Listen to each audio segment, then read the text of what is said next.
बुझाउने गाह्रो नहुँदा तिम्रो साथ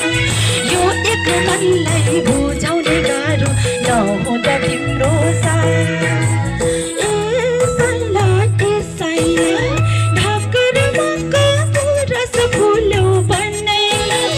लाएको माया खाएको कसम यसैलाई सम्झना आउँछ भन्दैन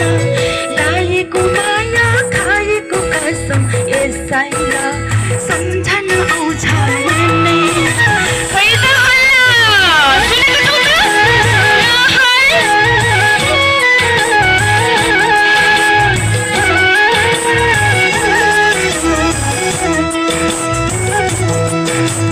तिमीले दिएको त्यो मिठो माया सम्झिन्छु तिमीलाई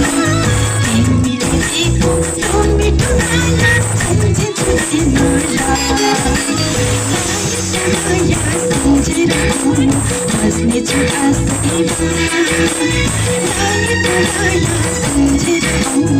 बस्नेछु आसैमा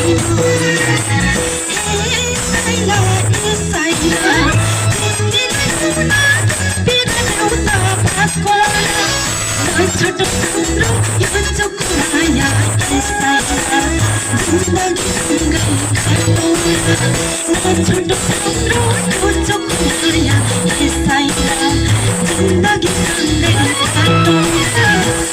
ल थ्याङ्क यू सो मच ल यो गीत चाहिँ मैले राजेश पायलज्यूसँग गाएको थिएँ मैले अहिले एक्लै गाएको छु परदेखि फेरि पनि आउनु है फेरि